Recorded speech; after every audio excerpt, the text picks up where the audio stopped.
SPM বিশেষ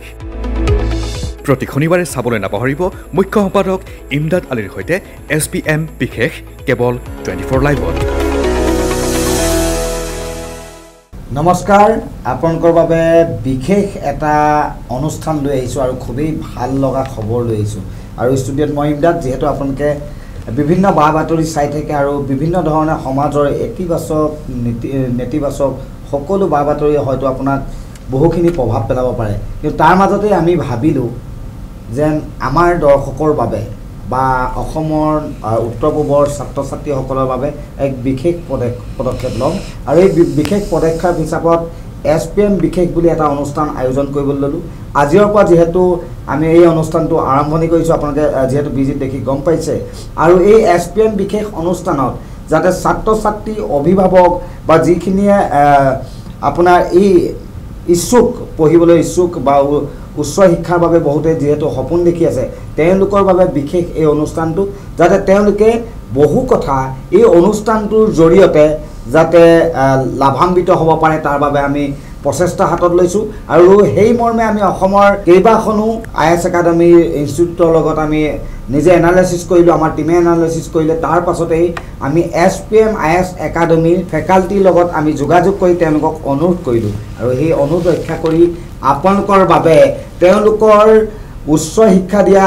বহুতো অভিজ্ঞ প্ৰশিক্ষকৰ দ্বাৰা আমি ইয়াত প্ৰশিক্ষকৰ লগত আমি কথা পাতিম। আৰু প্ৰশিক্ষকৰ দ্বাৰা আপোনালোকে বহুতো নজনা কথা বা বহুতো আপোনালোকে জানিবলগীয়া কথা বা বহুতো আপোনালোকৰ সপোন কেনেধৰণে দিঠকত পৰিণত কৰিব পাৰি বা কেনেকুৱা ধৰণৰ প্ৰিপেৰেশ্যন কৰিব পাৰি, এই সকলো তথ্য এই অনুষ্ঠানটোৰ জৰিয়তে পাব। গতিকে প্ৰতি শনিবাৰে 7:30 বজাত এই অনুষ্ঠানটো আৰম্ভ হ'ব। আৰু আপোনালোকে, মই ভাবোঁ, এই অনুষ্ঠানটো আশীৰ্বাদ দিব আৰু আগুৱাই লৈ যাব। গতিকে আমি পলম নকৰোঁ, এই অনুষ্ঠানটোৰ জৰিয়তে আমি আপোনালোকক আজি প্ৰথম অনুষ্ঠানটোলৈ সকলোকে স্বাগতম পুনৰবাৰ জনাই আমি এই অনুষ্ঠানটো আগবঢ়াই লৈ গৈছোঁ। আমাৰ মাজত আছে বিশিষ্ট লেখক, বিশিষ্ট প্ৰশিক্ষক তথা SPM IAS একাডেমীৰ সঞ্চালক চিন্ময় বৰদলৈ ডাঙৰীয়া, আৰু তেওঁক আমি আমাৰ অনুষ্ঠানত পাই নথৈ আনন্দিত হৈছোঁ আৰু স্বাগতম জনাইছোঁ। ময়ো সকলোকে এই অনুষ্ঠানলৈ স্বাগতম জনাইছোঁ আৰু আশা কৰিছোঁ এই অনুষ্ঠানৰ যোগেদি অসম তথা উত্তৰ পূবৰ সকলো ছাত্ৰ ছাত্ৰী বা যিসকলে অসামৰিক পৰীক্ষাৰ কাৰণে প্ৰশিক্ষণ ল'ব বিচাৰে বা প্ৰস্তুতি চলাব বিচাৰে, তেওঁলোক যথেষ্টখিনি উপকৃত হ'ব এই অনুষ্ঠানৰ পৰা। হয়, আচলতে আমাৰ সকলোৰে বাবে সৌভাগ্যৰ কথা দেই। আকৌ পুনৰবাৰ শ্ব'টোৰ মাজতে কৈছোঁ, কাৰণ আমি বহুতে হয়তো ফেকাল্টি যিবিলাক উচ্চ শিক্ষা অনুষ্ঠান আছে, আমি ফেকাল্টি বিশেষ ব্যক্তিসকলক আমি লগ পাব নোৱাৰোঁ। বহুত ছাত্ৰ ছাত্ৰীয়ে হওক, অভিভাৱকে হওক, তেওঁলোকক আমি খুব এটা ইজি প্ৰচেছত, পুনৰবাৰ কৈছোঁ, ইজি প্ৰচেছত ইয়াতে আপুনি প্ৰশ্ন সুধিব পাৰিব। আপুনি এই অনুষ্ঠানটো চাই আছে, আপোনাৰ কিবা মনত যদি আপোনাৰ প্ৰশ্ন আহিছে যেন কেনেধৰণে পঢ়া শুনা কৰিব পাৰিম, ইয়াতে সুধিব পাৰিব। আমাৰ ছাৰসকল আহিছে বা প্ৰত্যেকটো অনুষ্ঠানতে আহিব, আপোনালোকে এই প্ৰশ্নসমূহৰ উত্তৰ দিয়াৰ চেষ্টা কৰিব। প্ৰথমতে ডাঙৰীয়া, এটা কথা ছাত্ৰ ছাত্ৰীৰ বাবে জনাব বিচাৰিছোঁ, যিহেতু APSC নাইবা UPSCৰ বাবে প্ৰস্তুতি কৰাৰ সিদ্ধান্ত বহুতেই ইতিমধ্যে লৈ আছে আৰু বহুতেই আগবঢ়াই গৈ আছে বা বহুতৰ সপোন আছে APSC UPSCৰ বিষয়ে, কিন্তু প্ৰথম খোজ হিচাপে তেওঁলোকে কেনেধৰণে বা কি কৰাটো উচিত? হয়, আজিকালি বিগত বছৰকেইটাত দেখিবলৈ পোৱা গৈছে যে এই অসামৰিক সেৱাৰ এই পৰীক্ষাটোৰ বাবে যুৱ প্ৰজন্মৰ মাজত উৎসাহ যথেষ্ট বৃদ্ধি পাইছে। সকলোৱে এতিয়া পঢ়ি থকা অৱস্থাতে তেওঁলোকে এই পৰীক্ষাৰ কাৰণে প্ৰস্তুতি চলাব বিচাৰে। কিন্তু সমান্তৰালভাৱে এই কথাটোও দেখা গৈছে, এইটো পৰিলক্ষিত হয় যে বহুতৰে এই পৰীক্ষাটোৰ বিষয়ে যিমানখিনি জ্ঞানৰ প্ৰয়োজন, বা মই পঢ়িবলগীয়া চিলেবাছৰ কথা কোৱা নাই, এই পৰীক্ষাটোৰ বিষয়ে যিমানখিনি জনা দৰকাৰ, যে ইয়াতে কি পঢ়িব লাগে, পৰীক্ষাটো কেনেকুৱাকৈ হয়, সেইখিনি তেওঁলোকে সম্পূৰ্ণৰূপে জানিব নোৱাৰে বিভিন্ন কাৰণত, আৰু বহুতো মিছকনচেপশ্যন বা ভুল ধাৰণা এই পৰীক্ষাটোক লৈ থাকি যায়। গতিকে মই এই অনুষ্ঠানৰ যোগেদি মই এইটো অনুৰোধ কৰিব বিচাৰোঁ যে যিসকলে এই পৰীক্ষাটোৰ কাৰণে প্ৰস্তুতি চলাব বিচাৰে, তেওঁলোকে যাতে প্ৰথমতে এই পৰীক্ষাটো কি পৰ্যায়ত অনুষ্ঠিত হয় বা এই পৰীক্ষাটোৰ কাৰণে আমি কি বিষয়সমূহ পঢ়িব লাগিব, তাতে কেনেকুৱা ধৰণৰ প্ৰশ্ন আহে, কেনেকুৱা ধৰণৰ বিষয়সমূহৰ ওপৰত গুৰুত্ব অধিক দিয়া হয় সেই কথাখিনি প্ৰথমতে জানি লোৱাটো খুবেই দৰকাৰ কাৰণ বহুতে বহুত আজিকালিতো বহুত এভেইলেবল থাকে আমাৰ ইনফৰমেশ্যন বহুত থাকে আমি বিভিন্ন তথ্য নিতৌ আমি পাই থাকোঁ কিন্তু তাৰে ভিতৰতে এই পৰীক্ষাটোৰ কাৰণে কেনেকৈ আমি কোনবিলাক বিষয়ৰ ওপৰত গুৰুত্ব দিয়া দৰকাৰ কেনেকুৱা ধৰণৰ প্ৰশ্ন আহে সেইখিনিৰ ওপৰত মই ভাবোঁ যে প্ৰথমতে জানি লোৱাটো দৰকাৰ সেইটো মই ক'ব বিচাৰোঁ যে সেইটো প্ৰথম খোজ এই প্ৰস্তুতিৰ দিশে আৰু বিভিন্ন ছাত্ৰ ছাত্ৰীয়ে হয়তো ভাবি থাকে যেন বহুত বেছি চোকা হ'ব লাগিব বা বহুখিনি পঢ়িব লাগিব বহুত বেছি কষ্ট আছে তেনেকুৱা ধৰণৰ প্ৰতি কি ক'ব নহয় সেইটো নহয় এই গোটেই পৰীক্ষাটোত মানে আমি স্কুল বা কলেজত মেণ্টেলি প্ৰিপেয়াৰ হ'ব লাগিব কিন্তু এইটো এটা ভুল ধাৰণাসমূহৰ ভিতৰত অন্যতম যে বহুত চোকা হ'লেহে এই পৰীক্ষাটোত উত্তীৰ্ণ হ'ব পৰা যায় এই পৰীক্ষাটো তেনেকুৱা নহয় স্কুল কলেজত যেনেকৈ মানে এজন ষ্টুডেণ্টক ইভালুৱেট কৰা হয় বা তেওঁলোকৰ এনচাৰ যেনেকৈ চেক কৰা হয় ইয়াতে গোটেই প্ৰক্ৰিয়াটো সম্পূৰ্ণ পৃথক আৰু সেইকাৰণে হয়তো UPSC বা APSCয়ে কোনো মিনিমাম পাৰ্চেণ্টেজ ধৰি দিয়া নাই এই পৰীক্ষাটোত অৱতীৰ্ণ হ'বৰ কাৰণে কোৱা নাই যে মিনিমাম ইমান পাৰ্চেণ্ট পাব লাগিব এতিয়া যেনেকৈ মেডিকেল ইঞ্জিনিয়াৰিঙৰ এণ্ট্ৰেঞ্চ দিবৰ হ'লে মিনিমাম পাৰ্চেণ্টেজ কৈ দিয়ে যে ইমান পাৰ্চেণ্টেজ পালেহে দিব পাৰিব কিন্তু এই পৰীক্ষাটোৰ ক্ষেত্ৰত কোনো ধৰণৰ মিনিমাম পাৰ্চেণ্টেজ দিয়া হোৱা নাই গতিকে UPSC হওক বা APSC হওক তেওঁলোকে জানে যে স্কুল বা কলেজত কিমান নম্বৰ পাইছিলে সেইটোৱে নিৰ্ধাৰণ কৰিব নোৱাৰে যে এজন ব্যক্তি এজন সুপ্ৰশাসনিক বিষয়া হ'ব পাৰিবনে নোৱাৰে গতিকে ইয়াতে মূল্যায়ন কৰাৰ প্ৰক্ৰিয়াটো সম্পূৰ্ণ পৃথক গতিকে স্কুল বা কলেজত চোকা হ'লেহে যে তেওঁলোকে এই পৰীক্ষাটোত উত্তীৰ্ণ হ'ব পাৰিব তেনেকুৱা নহয় ইয়াতে কেৱল এটাই যোগ্যতাৰ প্ৰয়োজন সেইটো হৈছে যে তেখেত গ্ৰেজুৱেট হ'ব লাগিব বাকী কোন বিভাগৰ পৰা কোনটো ষ্ট্ৰীমৰ পৰা এইটো পাৰ্চেণ্টেজৰ কথা আহে নাই সেইটোৱে মই ক'লোঁ ইয়াতে মিনিমাম পাৰ্চেণ্টেজ একোৱেই নাহে ইয়াতে ষ্ট্ৰীম পাৰ্চেণ্টেজ একো মেটাৰ নকৰে তেওঁ কিছুমান ছাত্ৰ ছাত্ৰীয়ে কথা পাতি থাকে এই মই পাৰ্চেণ্টেজ কম কি পঢ়িবি APSC UPSC কিছুমানৰ থাকে ধাৰণা সেইবাবে আপুনি ক্লিয়াৰ কৰি দিলে ইয়াত যিহেতু পাৰ্চেণ্টেজৰ কথা নাই এই পৰ্যায়ৰ পৰীক্ষাটো দিবলৈ হ'লে মানে খুব সুন্দৰভাৱে যি ছিষ্টেমত আপোনালোকৰ তাতো এই সিস্টেমটো অনলাইন অফলাইন APSC হোক UPSC হোক দুইটা কোর্স আপোনাক কৰোৱা হয় হয় কিন্তু ইয়াৰ ডিফাৰেন্সটো আসলে কেনেকুৱা অনলাইনত লাভ হয় নে বেছিকে নে ডাইৰেক্ট আহি পঢ়িলে না পাবো যেটো ছাত্ৰ ছাত্ৰী হয় হয় নিশ্চয় ইয়াতে আমি অনলাইন আৰু অফলাইন এই দুয়োটাৰে মাজতে আমি বহুত বেছি একো পাৰ্থক্য ৰখা নাই অফলাইনত আমাৰ ছাত্ৰ ছাত্ৰীসকলক যি পঢ়ুৱা হয় সেইখিনি আমাৰ অনলাইন ষ্টুডেণ্টছখিনিও তেওঁলোকে লাইভ চাব বিচাৰিলে লাইভ চাব পাৰে বা এটা নিৰ্দিষ্ট সময়ৰ পিছত তেওঁলোকৰ মানে মোবাইলত আমাৰ এপটোত সেই ভিডিঅ'টো অট'মেটিকেলি আপলোড হৈ যায় 1 ঘণ্টাৰ পিছত গতিকে লাইভ চোৱাসকলে লাইভ চাব পাৰে বা 1 ঘণ্টাৰ পিছত সেই ৰেকৰ্ডেড ভিডিঅ'টো তেওঁলোকে নিজৰ এপত পাই যায় ৰ ভিডিঅ' যায় তাতে কোনো বেলেগ এয়া নহয় গতিকে যিখিনি আমি অফলাইন ষ্টুডেণ্টছক পঢ়াই আছোঁ সেইখিনি আমাৰ অনলাইন ষ্টুডেণ্টছেও পাই থাকে এইটো আমি এই কাৰণে কৰিছোঁ কাৰণ বহুতৰে কাৰণে সম্ভৱ নহয় যে তেওঁলোকে গুৱাহাটীত আহি পেলাই ইয়াতে বেলেগকৈ থাকি লৈ পেলাই তেওঁলোকে নিজৰ প্ৰস্তুতি চলাব পাৰিব বহুত ছাত্ৰ ছাত্ৰী আছে আমাৰ যি অসমৰ বাহিৰত আছে তেওঁলোকে নিজৰ চাকৰিৰ কাৰণে তেওঁলোকে অসমৰ বাহিৰত গৈ পেলাই থাকিবলগীয়া হৈছে দিল্লী বেংগলোৰ বম্বে তাৰ পৰাও যাতে তেওঁলোকে প্ৰস্তুতি চলাই যাব পাৰে কাৰণ বহুতে এই সেৱাটোত তেওঁলোকে যোগদান কৰিব বিচাৰে তাৰ কাৰণে তেওঁলোকে চাকৰি কৰি থকাৰ সমান্তৰালভাৱে প্ৰস্তুতি চলাব বিচাৰে তেওঁলোকৰো যাতে প্ৰস্তুতিত কোনো ব্যাঘাত মানে জন্ম নহয় তেওঁলোকেও যাতে চলাই যাব পাৰে তাৰ কাৰণে আমি অনলাইনটোক যিমান পাৰোঁ সিমান ছাত্ৰ ছাত্ৰীসকলৰ কাৰণে সুবিধাজনক কৰিবলৈ চেষ্টা কৰিছোঁ গতিকে মই ভাবোঁ যে অফলাইন অনলাইনৰ মাজত বহুত বেছি পাৰ্থক্য একো নাই তাৰ অনলাইনতো আপোনালোকৰ সিটৰ সীমিত সংখ্যা থাকে নহয় অনলাইনত আমাৰ অফলাইনত সীমিত সংখ্যা থাকে অনলাইনত তেনেকুৱা সীমিত সংখ্যা নাথাকে আমাৰ অনলাইনত সেইটো আনলিমিটেড আমাৰ বেচ কেতিয়া ষ্টাৰ্ট হ'ব কোনটো বেচত ল'ব সেইটো আমি এয়া কৰি দিওঁ নিৰ্দিষ্ট কৰি দিওঁ বাকি যোনে বিচাৰে তেওঁলোকে যোনটো বেচতে তেওঁলোকে ল'ব বিচাৰে সেইটো তেওঁলোকে অনলাইন এডমিশ্যন ল'ব পাৰে আজি শনিবাৰ আৰু আজি শনিবাৰ অনুষ্ঠানটো গৈ আছে আপুনি যদি এই অনুষ্ঠানটোত আপুনি প্ৰশ্ন সুধিব বিচাৰিছে কোনো ছাত্ৰ ছাত্ৰীয়ে যদি চাই আছে আমি অহা এপিসোডত এই আপোনালোকৰ প্ৰশ্নকেইটা উত্তৰ দিয়াৰ বাবে চেষ্টা কৰিম কাৰণ ফেকাল্টি সকলো থাকিব অভিজ্ঞ প্ৰশিক্ষকসকল থাকিব গতিকে প্ৰতিটো উত্তৰ দিয়াৰ আমি এই অনুষ্ঠানৰ যোগেদি চেষ্টা কৰিম কিন্তু এইখিনিতে চিন্ময় ডাঙৰীয়া আপোনাক আৰু এটা কথা সুধো আপোনালোকে হয়তো জানি ভাল পাব যেহেতু ৰাজ্যৰ মুখ্যমন্ত্ৰীগৰাকীয়ে SPMৰ এটা ভিডিঅ' তেওঁ শ্বেয়াৰ কৰিছিলে আৰু দুটা লাইন লিখিছিলে হয়, হয়তো তেওঁৰ চকুতো খুব সুন্দৰভাৱে অনুষ্ঠানটিৰ কথা আছে আৰু আপোনালোকৰ আসলতে কেনেকুৱা লাগিছিলে যেতিয়া হয় সেইটো আমাৰ কাৰণে খুব এটা গৌৰৱৰ কথা আৰু আমি খুব হেতুত উৎসাহ পাইছিলোঁ সেই কথাটোত আসলতে কি হয় আমি এই প্ৰশাসনিক সেৱাৰ কাৰণে এই পৰীক্ষাটোৰ যেতিয়া ছাত্ৰ ছাত্ৰীয়ে প্ৰস্তুতি চলায় তেতিয়া তেওঁলোকে প্ৰশাসনিক ক্ষেত্ৰখনৰ লগত জড়িত বিভিন্ন বিষয়ত তেওঁলোকৰ জ্ঞান থকাটো উচিত যদি আমাৰ অসমত মুদ্ৰাস্ফীতিৰ হাৰ কমিছে বা মুদ্ৰাস্ফীতি বাকী ৰাজ্যৰ তুলনাত মুদ্ৰাস্ফীতিৰ হাৰটো অসমত যথেষ্ট কম সেই কথাটো আমাৰ ছাত্ৰ ছাত্ৰীসকলে জনাটো দৰকাৰ যদি ই গভাৰ্নেন্সৰ ক্ষেত্ৰত আমাৰ ৰাজ্যখনে কিবা নতুন পদক্ষেপ গ্ৰহণ কৰিছে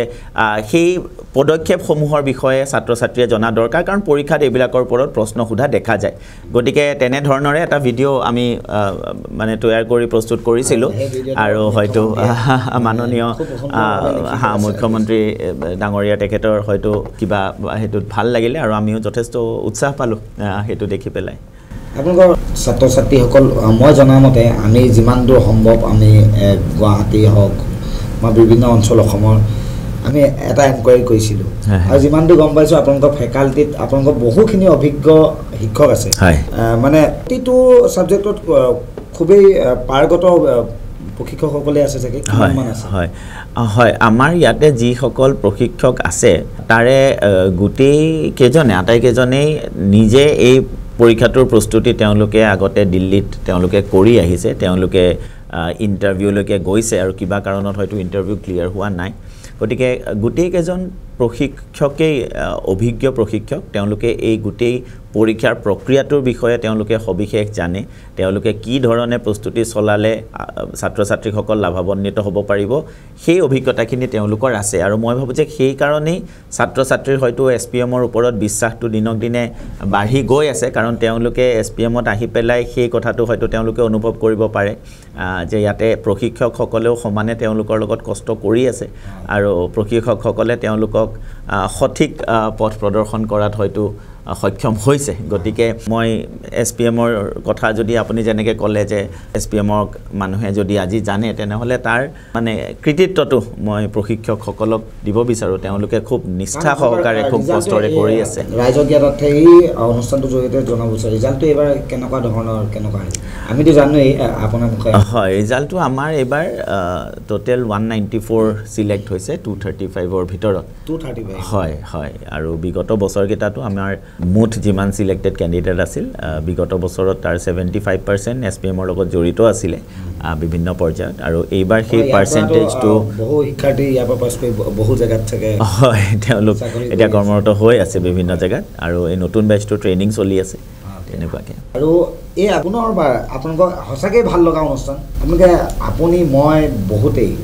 বিভিন্ন ধৰণৰ নেতিবাচক বাতৰিসমূহৰ পৰা আমি আমনি পাই যোৱা হয় গতিকে এই অনুষ্ঠানৰ যোগেদি আপুনি মই কিবা এটা লাভান্বিত হৈছোঁ বুলি মই ধৰি লৈছোঁ আৰু এই অনুষ্ঠানৰ যোগেদি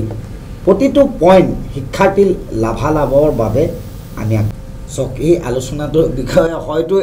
এই অনুষ্ঠানটো চাই থকাসকলৰ কিন্তু লাভো আছে ছাত্ৰ ছাত্ৰীয়ে নহয় অভিভাৱকৰ লাভ মানে বিভিন্ন প্ৰকাৰে হ'ব পাৰে আৰু আমিও ৰিকুৱেষ্ট কৰিম আমাৰ অনুষ্ঠানৰ যোগেদি চিন্ময় ছাৰ আপোনাৰ যিহেতু বহুতো আৰ্থিকভাৱে দুৰ্বল ছাত্ৰ ছাত্ৰী থাকে বহু সপোন থাকে সেই মানুহৰ হয়তো তেওঁলোকৰ ঘৰখনো সপোন থাকে মাক দেউতাকে হাজিৰা কৰে কিন্তু এই তেনেকুৱা ছাত্ৰ ছাত্ৰীসকল বা তেনেকুৱা এখন ঘৰৰ পৰিয়ালক কেনেধৰণে সহায় কৰিব পাৰি নে তেনেকুৱা সুবিধা আছেনে SPMত পঢ়িবৰ বাবে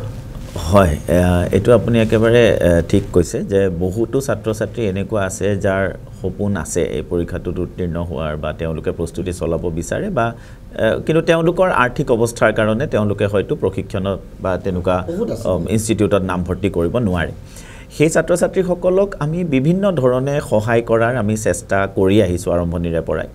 প্ৰথম কথা হ'ল যে আমাৰ কিছুমান ওপেন প্লেটফৰ্মত আমি কিছুমান কন্টেন্ট আমি বিনামূলীয়াকৈ আমি আগবঢ়াওঁ যেনেকৈ আমাৰ ইউটিউব চেনেল আছে SPM IAS একাডেমি তাতে বিগত 6টা বছৰে নিউজ পেপাৰ এনালাইচিছ আহি আছে এই পৰীক্ষাটোত কাৰেণ্ট এফেয়াৰ্ছে খুব এটা গুৰুত্বপূৰ্ণ ভূমিকা গ্ৰহণ কৰে গতিকে সেই ক্ষেত্ৰত ছাত্ৰ ছাত্ৰীসকলক আমি বিনামূলীয়াকৈ যোৱা 6 বছৰে প্ৰত্যেক দিনত যি গুৰুত্বপূৰ্ণ বিষয় আছে আমাৰ পৰীক্ষাৰ ফালৰ পৰা কেনেকৈ কৰিব লাগে গতিকে সেইটো এটা ওপেন প্লেটফৰ্ম যিটো কাৰণে কোনেও এডমিশ্যন ল'ব নালাগে মই কৈ আছোঁ এটাকে সেইটোত মানে তেওঁলোকে এডমিশ্যন ল'ব নালাগে গতিকে সেইটোৰ পৰাও যথেষ্টখিনি তেওঁলোকে প্ৰিপাৰেশ্যন চলাব পাৰে বহুখিনি তাৰে পৰা তেওঁলোকে পাৰিব দ্বিতীয়তে আমাৰ এনেকুৱা ব্যৱস্থা আছে যে যেতিয়া BPL কেটেগৰীৰ কোনোবা ষ্টুডেণ্ট আমাৰ ওচৰলৈ আহে এডমিশ্যন ল'বৰ কাৰণে তেতিয়া আমি তেওঁলোকক যথেষ্ট আমি ডিছকাউণ্ট দিওঁ তেওঁলোকক আমি বহুত কমত তেওঁলোকৰ এডমিশ্যনটো কৰাই দিওঁ আনহাতে আমি ষ্টুডেণ্টছক স্কলাৰশ্বিপো দিওঁ মই যোনটো ক'লোঁ যে ইউটিউবত আমাৰ নিউজ পেপাৰ এনালাইচিছ হৈ থাকে তাৰ ওপৰত ভিত্তি কৰি এমাহত যিখিনি ইউটিউবৰ সেই অ'পেন প্লেটফৰ্মত পঢ়োৱা হ'ল তাৰ ওপৰত ভিত্তি কৰি পৰৱৰ্তী মাহত আমি এটা পৰীক্ষা অনুষ্ঠিত কৰোঁ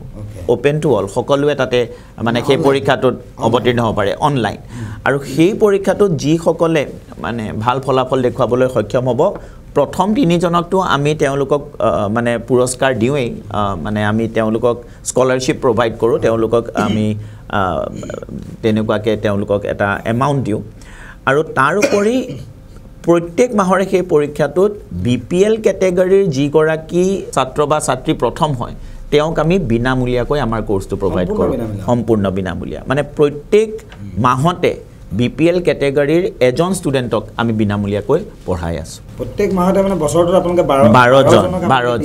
12 জন তেওঁলোকে যদি তেওঁলোকক প্ৰত্যেক মাহে দি আছোঁ ইয়াৰ উপৰি নন BPL কেটেগৰীৰ যদি হয় তেওঁলোকৰ প্ৰথম 3 জনক আমি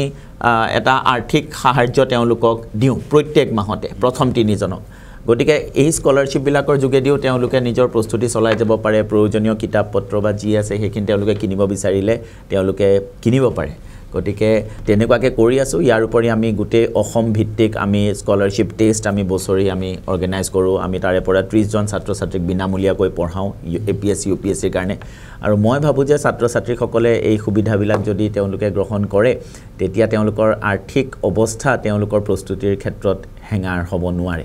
গতিকে আমি আৰু ইয়াৰ উপৰিও হয়তো এইটো ৰাইজৰ অনুষ্ঠান ঠিক আছে ডাঙৰীয়া মই একদম আৰু এটা গুৰুত্বপূৰ্ণ হয়তো আপুনি বেয়া নাপাব বুলি ভাবোঁ ডাইৰেক্টলি আপোনালোকৰ ইয়াত বহু ছাত্ৰ ছাত্ৰী আছে মই কৈছোঁৱেই বহু ছাত্ৰ ছাত্ৰীৰ সপোন হয় ডাইৰেক্টলি এডমিশ্যন ল'ব পাৰিলে বহু কথাত ভাল ঠিক আছে আৰু এনেকুৱা ধৰণৰো নোহোৱা নহয় ঘটনা বহুতো এজেণ্ট বা দালালি হৈ পৰিছে যাতে ঘৰবিলাকত মানে নিজৰ মাক দেউতাকক বা অভিভাৱকক বহু টকাৰ কথা কৈ দিয়া হয় এই ক্ষেত্ৰত কিবা ক'ব নেকি কাৰণ ডাইৰেক্টলি আপোনালোকৰ ইয়াত আহি সেই সুবিধাখিনি বা ফোন নাম্বাৰ আপোনালোকৰ এই শ্ব'টোৰ জৰিয়তে ডাইৰেক্ট যাতে মাক বাপেকে যোগাযোগ কৰিব পাৰে মিডলমেন কোনো নাথাকে এই সুবিধাখিনি আপোনালোকৰ আছে হয় আমাৰ এইটো এটা খুব আপুনি গুৰুত্বপূৰ্ণ কথা এটা ইয়াতে উত্থাপন কৰিলে যে কোনোবাই যদি SPM IS একাডেমীৰ লগত তেওঁলোকে যোগাযোগ কৰিব বিচাৰিছে তেনেহ'লে মই তেওঁলোকক অনুৰোধ কৰিম যে তেওঁলোকে SPM IS একাডেমীৰ ৱেবছাইটত গৈ পেলাই তেওঁলোকে তাৰ যোগেদি যোনটো ফোন নম্বৰ দিয়া আছে সেই ফোন নম্বৰটো লৈ পেলাই তেওঁলোকে যোগাযোগ কৰিলে ভাল হয় আৰু ইয়াতে যোনটো নম্বৰ দিয়া আছে সেই নম্বৰটোত তেওঁলোকে যাতে যোগাযোগ কৰে আৰু কোনোবাই যদি SPM IS একাডেমীৰ নামত তেওঁলোকে যদি এটা যিকোনো এটা ফিজ এটা কয় মই এইটো অনুৰোধ কৰিম যে তেওঁ 2-3 বাৰ যাতে সেইটো এবাৰ কনফাৰ্ম কৰি লয় হয়তো আমাৰ ৱেবছাইটৰ পৰা হ'ব পাৰে নতুবা সেই ব্যক্তিজন SPMৰ হয় নে নহয় সেইটো যাতে তেওঁলোকে চাই লয়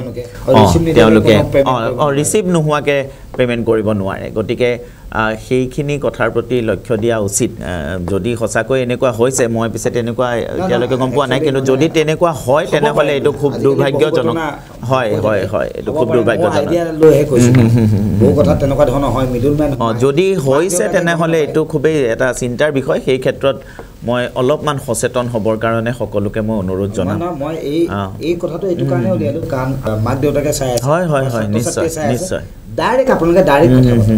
মিডল মেন বা কাৰোবাক পঠিয়াই পেলাই পাৰিব নেকি এডমিশ্যন দিব পাৰিম নেকি কিমান টকা লয় সুধি আছোঁ নালাগে আপোনাৰ সুবিধাখিনি SPMে হয়তো কৰি থৈছে আৰু আপোনাৰ হয়তো তাত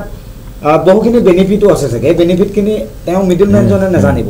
আপোনাৰ ঘৰৰ পৰিৱেশ আপুনি কেনেধৰণে চলি আছে কথাখিনি জনাৰ পিছত হয়তো এক্সট্ৰা কিবা বেনিফিট আপোনাক দিব পাৰে হয় তেনেকুৱা বহুত উদাহৰণ আছে আমাৰ যেনেকৈ ইনষ্টলমেণ্টত আমি কৰি দিওঁ যেতিয়া কোন মানে অসুবিধা থাকে তেতিয়া আমি তেওঁলোকক ইনষ্টলমেণ্টত তেওঁলোকে মানে পেমেণ্ট কৰাৰ এটা তেওঁলোকে সুবিধা পায় কেতিয়াবা তাতে ডিছকাউণ্টটো কেতিয়াবা দিয়া হয় গতিকে নিজে আহি প্ৰত্যক্ষভাৱে কথা পাতিলে কিছুমান তেওঁলোকে সুবিধা পায় হয় ফোন নম্বৰ আছে বা ৱেবছাইটত আপোনালোকে আহি ডাইৰেক্ট যোগাযোগ কৰিব পাৰিব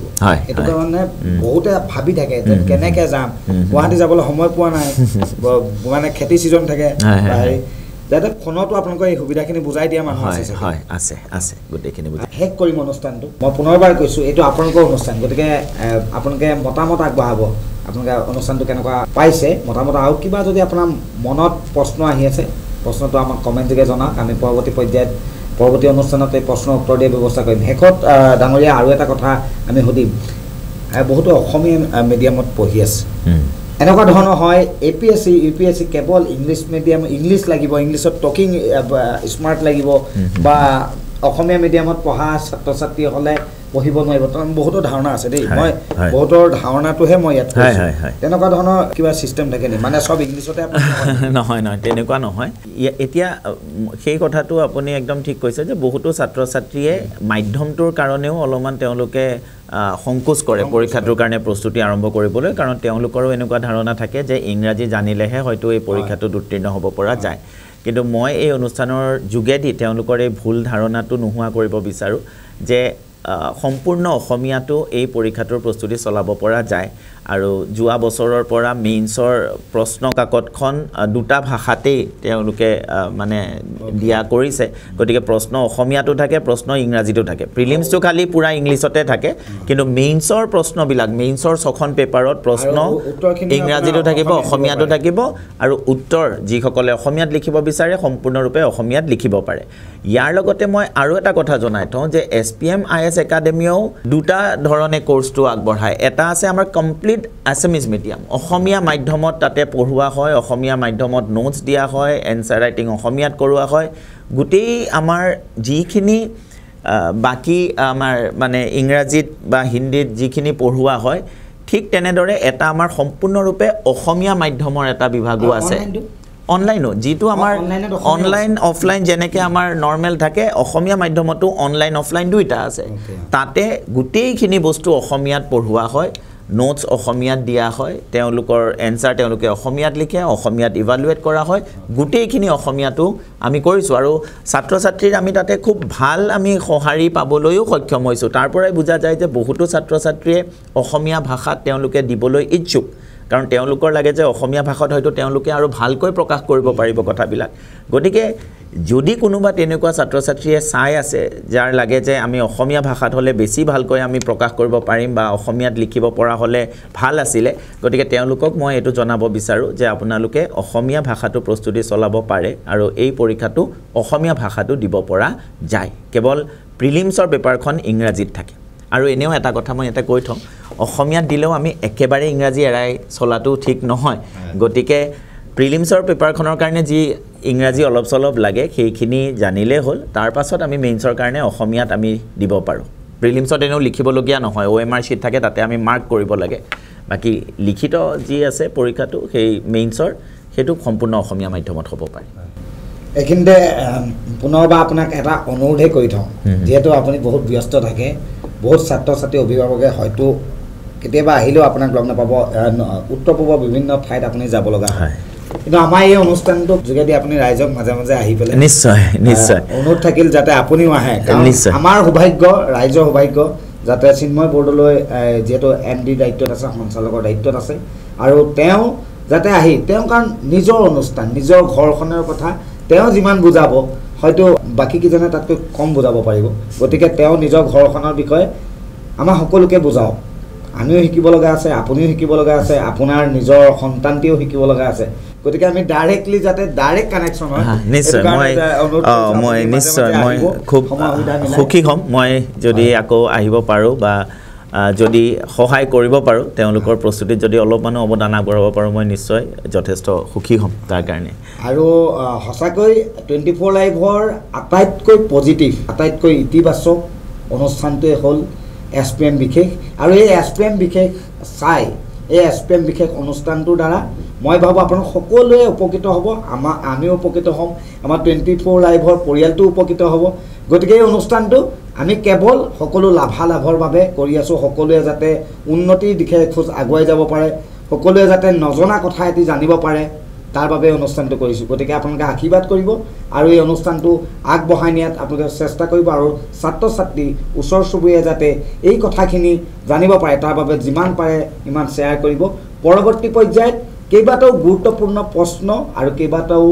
গুৰুত্বপূৰ্ণ বিষয়ৰ ওপৰত অনুষ্ঠানটো লৈ আহিম। গতিকে আপোনালোকৰ নিজৰ মতামত বা নিজৰ প্ৰশ্ন থাকিলেও এই অনুষ্ঠানটোতে আগবঢ়াব, আমি পৰৱৰ্তী পৰ্যায়ত পুংখানুপুংখৰূপে বহলাই বুজোৱাৰ ব্যৱস্থা কৰিম। আৰু ধন্যবাদ। শেষত পুনৰবাৰ চিন্ময় ডাঙৰীয়া আপোনাক ধন্যবাদ জনাইছোঁ আৰু SPM বিশেষ অনুষ্ঠানটিৰ পৰা আমি আপোনালোকৰ মাজৰ পৰা বিদায় লৈছোঁ। ধন্যবাদ।